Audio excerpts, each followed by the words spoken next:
उत्तर प्रदेश उपचुनाव में समाजवादी पार्टी ने जारी की 19 स्टार प्रचारकों की लिस्ट। अखिलेश यादव, रामगोपाल यादव, शिवपाल यादव, डिम्पल यादव और सांसद अवधेश प्रसाद के साथ जया बच्चन, नेता विपक्ष माता प्रसाद पांडे और लालजी वर्मा के नाम शामिल। जेल में बंद सपा के राष्ट्रीय महासचिव आजम खान भी स्टार प्रचारक बनाए गए।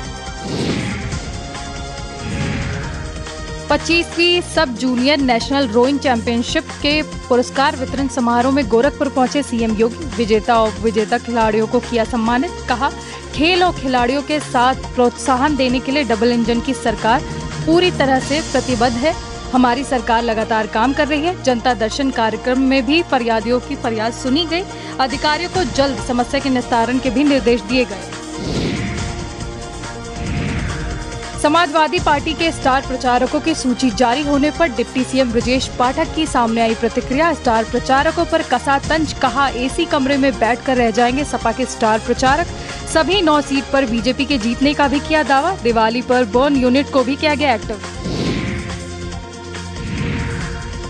सपा के स्टार प्रचारक की लिस्ट पर मंत्री दानिश आजाद ने दिया बयान। कहा, जनता का विश्वास योगी और मोदी जी के साथ। सपा में मुसलमानों के साथ मुस्लिम महिलाओं की उन्नति के लिए भी कोई काम नहीं हुआ है। सपा मुसलमानों को वोट बैंक के चश्मे से देखती है। लोकसभा चुनाव में संविधान और आरक्षण के नाम पर गुमराह किया जा रहा है। समाजवादी पार्टी ने मदरसा शिक्षा की बेहतरी के लिए कोई काम नहीं किया। समाजवादी पार्टी के स्टार प्रचारकों की लिस्ट में आजम खान का नाम शामिल होने पर भड़के बीजेपी नेता। प्रवक्ता राकेश त्रिपाठी ने दिया बड़ा बयान। कहा, जो सजा याफ्ता हैं, जो चुनाव नहीं लड़ सकते हैं, उसे पार्टी ने स्टार प्रचारक बना दिया है। आजम खान जेल से बाहर नहीं आने वाले। बटेंगे तो कटेंगे पर भी बयान देते हुए कहा, देश का विभाजन मजहब के आधार पर हुआ। जाति, क्षेत्र, भाषा और मजहब के आधार पर अगर बटेंगे तो कटेंगे, इस सच को सबको स्वीकार करना ही होगा। गोरखपुर में प्रमुख मीडिया समूह के कार्यक्रम में सीएम योगी ने दिया बयान। सीएम योगी ने अपने संबोधन में हिंदी भाषा पर दिया जोर। हिंदी भाषा की महत्व को समझने की बात कही। आत्मनिर्भर भारत के संकल्प और श्रमिकों के उत्थान पर भी दिया जोर। हिंदी को बताया पूरे देश को जोड़ने का सशक्त माध्यम। कार्यक्रम में कहा, मीडिया जो जन चेतना को जागरूक कर रहा है, उसे लोकतंत्र का चौथा स्तंभ माना गया है। दिवाली के बाद उपचुनाव में अखिलेश यादव भरेंगे चुनावी हुंकार। सपा मुखिया की आयोजित होगी जनसभाएं। सभी 9 विधानसभा सीटों पर होंगे रोड शो। करहल विधानसभा से चुनावी अभियान का आगाज करेंगे अखिलेश यादव। जिला और महानगर संगठनों को स्थल की अनुमति लेने के लिए कहा गया। एक दिन में 1 विधानसभा पर कार्यक्रम करने की तैयारी।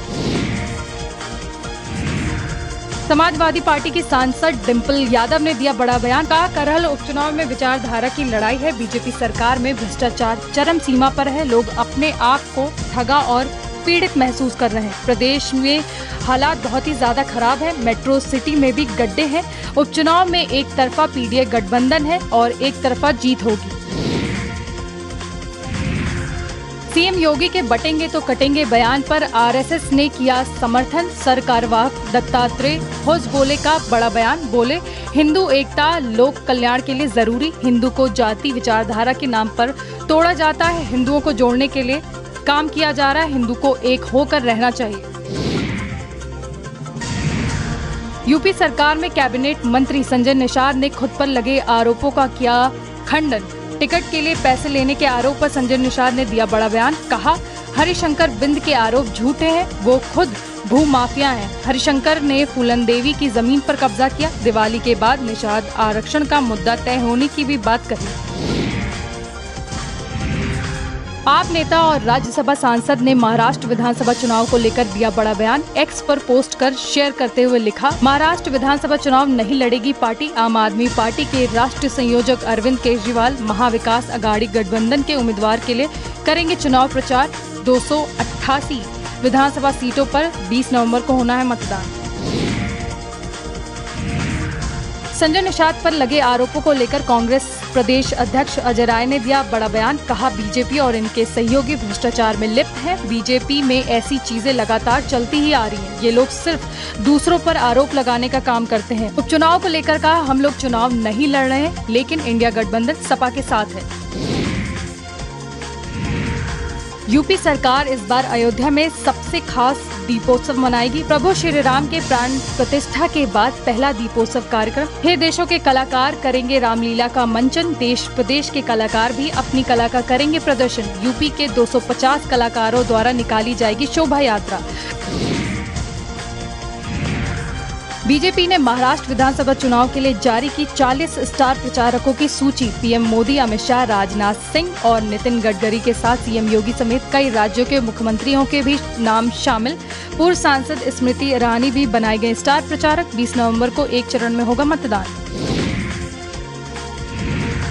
केंद्रीय मंत्री जी किशन रेड्डी ने वक्फ बोर्ड को लेकर दिया बड़ा बयान। कहा, हम वक्फ बोर्ड एक्ट में बदलाव लाना चाहते हैं। स्पीकर ने इसे जेपीसी को देने का फैसला किया है, जिसका हमने स्वागत किया है। कुछ लोग वक्फ बोर्ड के नाम पर निर्दोष लोगों को परेशान करते हैं। किसानों की जमीन वक्फ बोर्ड के नाम पर लिख देते हैं। वक्फ बोर्ड के नाम पर लोगों को परेशान करना और करोड़ों रुपए की लूट लंबे समय से चली आ रही है। महाराष्ट्र विधानसभा चुनाव को लेकर कांग्रेस ने अपने उम्मीदवारों की लिस्ट की जारी। 23 उम्मीदवारों के नाम पर लगाई गई मुहर। बीजेपी प्रदेश अध्यक्ष चंद्रशेखर कृष्ण राव के खिलाफ कमाठी सीट से यादव राव भोयर को दिया गया टिकट। अब तक 71 सीटों पर पार्टी उतार चुकी है उम्मीदवार। 20 नवंबर को डाले जाएंगे वोट। बीजेपी राष्ट्रीय महासचिव तरुण चुंग ने महाराष्ट्र विधानसभा चुनाव को लेकर दिया बड़ा बयान। कहा, कांग्रेस नेतृत्व का गठबंधन एक भानुमति का कुनबा है। ये भ्रष्टाचारियों, परिवारवादियों ने मिलकर झूठ पर गठबंधन किया है। ये भानुमति का कुनबा बिखर रहा है, लगातार टूट रहा है। दिल्ली सरकार में मंत्री सौरभ भारद्वाज ने प्रेस कॉन्फ्रेंस कर बीजेपी और अधिकारियों पर लगाए गंभीर आरोप। कहा, 25 अक्टूबर को केजरीवाल की पदयात्रा में बीजेपी युवा मोर्चा के पदाधिकारियों ने किया था हमला। हमले को बताया शर्मनाक। अधिकारी इन गुंडों के साथ हंस खेल रहे थे। यह अधिकारियों की मिलीभगत से ही किया गया है। महाकुंभ 2025 को लेकर योगी सरकार कर रही नए उपाय। महाकुंभ को बनाया जाएगा स्वच्छ और इको फ्रेंडली। प्रयागराज को प्लास्टिक मुक्त कराने के लिए चलाया जा रहा अभियान। लोगों को किया जा रहा जागरूक। पूरे शहर में कॉइन मशीन को किया जाएगा स्थापित। कॉइन मशीन से मिलेंगे कॉटन के थैले। 10 रुपए का सिक्का डालने पर प्राप्त होंगे थैले। उत्तर प्रदेश में हाउस टैक्स न जमा करने वालों के लिए बड़ी मुसीबत। अब छोटे बकायेदारों के भवनों की होगी कुर्की। 1 लाख से ज्यादा बकाया वाले भवनों की होगी नीलामी। प्रशासन ने 3 नवंबर से पहले हाउस टैक्स जमा कराने की दी चेतावनी। आगे 20,000 रुपए भी बकाया रहेगा तो होगी सीलिंग एक्शन। मदरसों में विदेशी फंडिंग पर कौशाम्बी जिलाधिकारी का एक्शन। विदेशी फंडिंग पर आरबीआई को लिखेंगे पत्र डीएम। मदरसा संचालक की बैंक अकाउंट की होगी जांच। जिले में कुल 84 मदरसों की हुई जांच। 73 मदरसे अनएडेड और 4 मदरसे मिले अवैध। 1 मदरसे पर अब तक की गई कार्रवाई। विश्व हिंदू परिषद ने की थी मदरसे में विदेशी फंडिंग की शिकायत। मिर्जापुर के लालगंज थाने में तैनात उप निरीक्षक सुरेश कुमार कुशवाहा का रिश्वत लेते वीडियो वायरल। पीड़ित से चार्जशीट दाखिल करने के नाम पर लिया गया पैसा। कार्रवाई के नाम पर पहले से ही लिया जा चुका है 20,000 रुपए और पैसे के लिए दरोगा द्वारा पीड़ित पर बनाया जा रहा दबाव। सुरेश के खिलाफ जांच के नाम पर लीपापोती करने लगी पुलिस। शिकायत वापस लेने के लिए पीड़ित पर बनाया जा रहा दबाव।